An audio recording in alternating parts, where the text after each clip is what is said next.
The gates clanged shut behind them. 100 eyes, weary and hollow, shifted uneasily as Japanese prisoners of war shuffled through the dusty yard of the American camp. Their uniforms, what little remained of them, were tattered stiff with sweat and grime.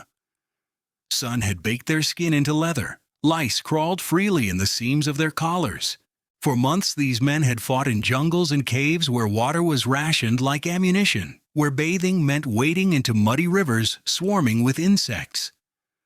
Now, under guard and with no rifles in hand, they entered a world that seemed more alien than the Pacific battlefields themselves. At first, the silence was suffocating. No one spoke above a whisper. Every clank of a rifle from the American guards sent a ripple of unease through the prisoners. Their officers had told them what to expect: humiliation, starvation, perhaps even death. The enemy was cruel, barbaric, and human. And yet the first order they received was not punishment. It was this: strip, line up. The prisoners hesitated, glancing at one another. Ahead stood a long wooden building with metal pipes snaking along the ceiling. Rows of nozzles jutted downward, each with a drain below. The sight stopped them cold. Showers. For the Americans, this was routine hygiene before barracks assignment. For the Japanese, it was something almost incomprehensible. Their army had taught them to endure filth as proof of strength. Soap was a luxury, hot water rarer still. Some men hadn't felt truly clean in over a year. Now their captors handed them small bars of soap wrapped in paper and barked at them to undress. Suspicion flared. Was this a trick? Rumors spread quickly in harsh whispers. Gas chambers, poison, another kind of torture. But the guards kept motioning, impatient. Boots, belts, tunics, everything had to be removed. Reluctantly, one by one, men stripped down, clutching soap as though it might betray them. They stood exposed, shivering not from cold, but from the humiliation of being laid bare in front of enemies and each other. Then came the hiss. From the overhead pipes burst streams of water, not cold, not lukewarm, hot. The first drops hit their shoulders, and men recoiled as if struck. Their minds braced for agony. But the pain never came. Instead, the water poured over them, washing away layers of grime, sweat, and blood that had clung for months. Some froze, stunned. Others hesitantly rubbed the soap across their arms and legs, watching the gray-brown filth spiral into the drains. A strange silence filled the chamber, broken only by the splashing of water.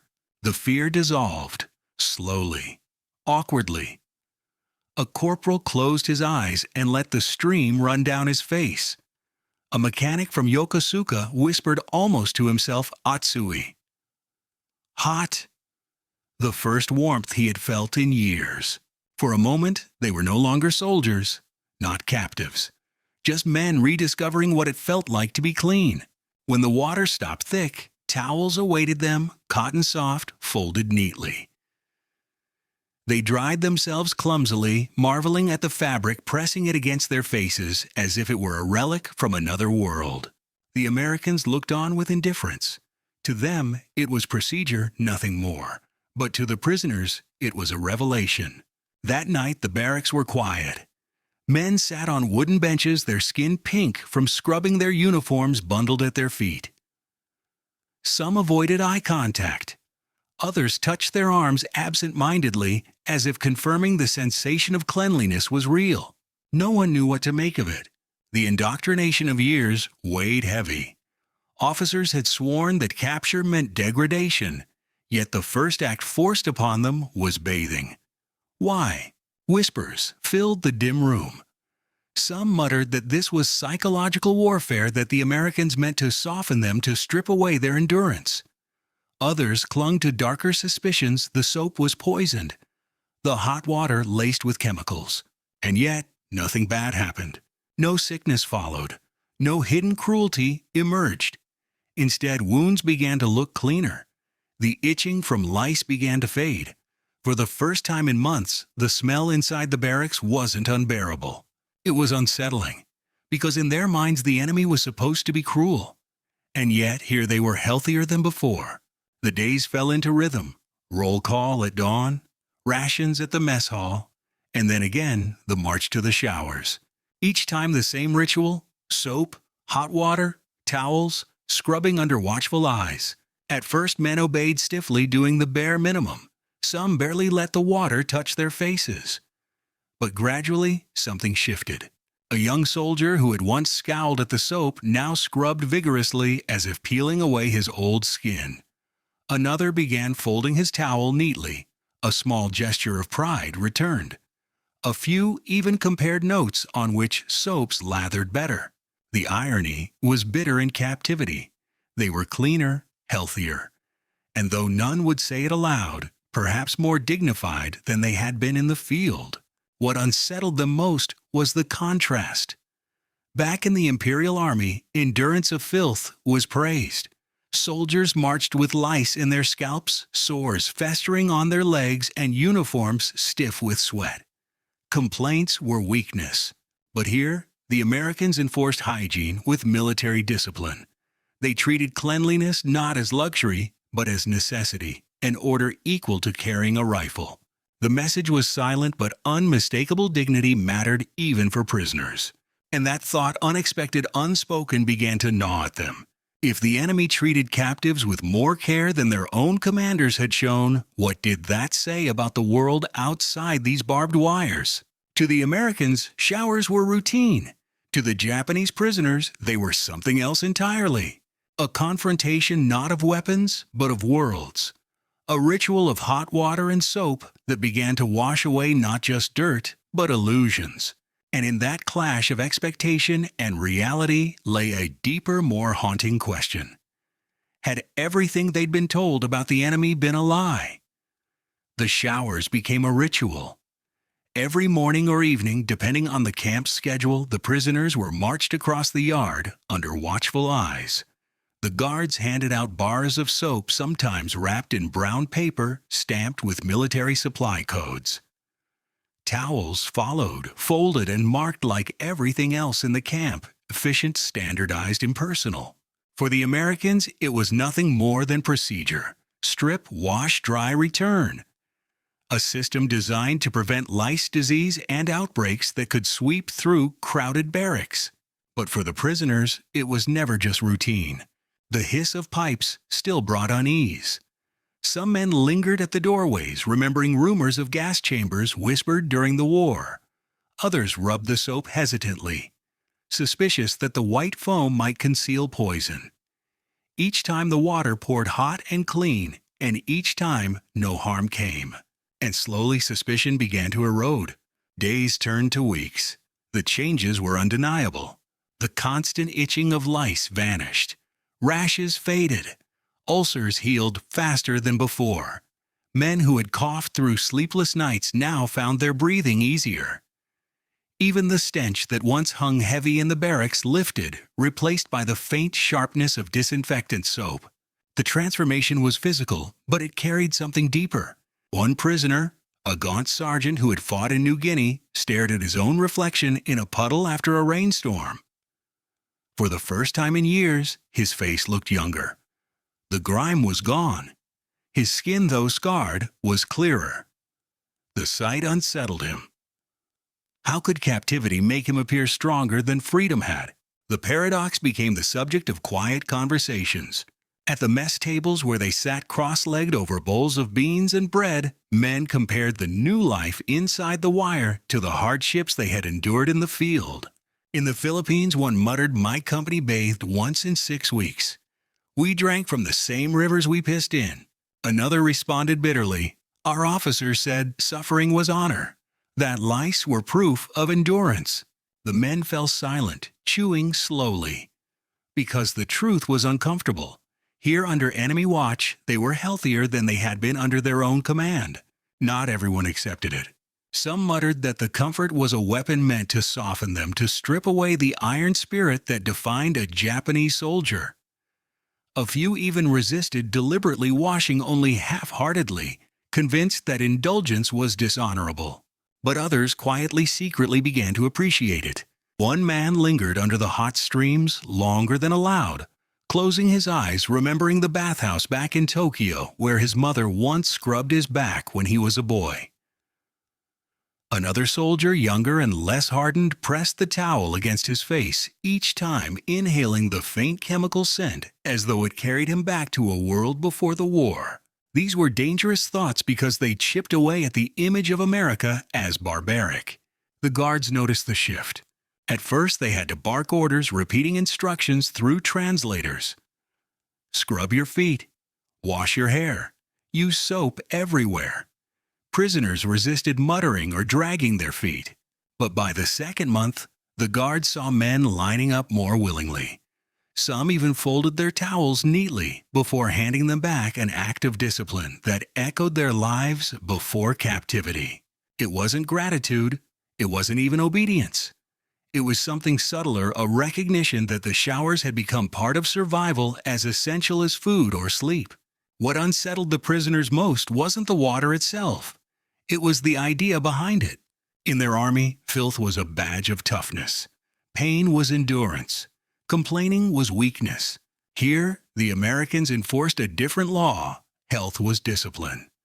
Cleanliness was order. To neglect it was to defy the system. The difference gnawed at them. If their own commanders had treated hygiene as seriously as rifles, how many comrades might still be alive? How many men had died, not from bullets, but from disease ulcers or infections that could have been prevented? The thought was unbearable, and yet impossible to silence. Nights in the barracks grew restless with these reflections. Men lay awake on wooden bunks, staring at the rafters, whispering about home. Some remembered the onsen in their mountain villages, where steam rose from natural springs and families bathed together in warmth. They realized now how war had stripped that away, reducing them to creatures who fought in mud, slept in sweat, and called it honor. Others spoke of shame. Is it not weakness? One man muttered in the dark, to enjoy what the enemy gives. Another answered softly, or is it weakness to die from dirt when it can be avoided? The conversations often ended in silence, but the questions lingered. By autumn, the showers had become not just routine, but expectation. The lines moved more smoothly, the hesitation gone. Men rubbed soap into their hair, scrubbed their feet, and dried with methodical care. The transformation was visible. Their uniforms, laundered regularly by camp procedure, no longer reeked of decay.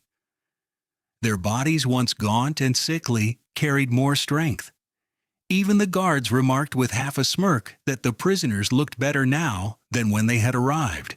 The irony cut deep, because for many of these men, the enemy had restored a dignity their own side had denied. The showers had begun as humiliation. They became survival, and slowly they turned into something more dangerous than either.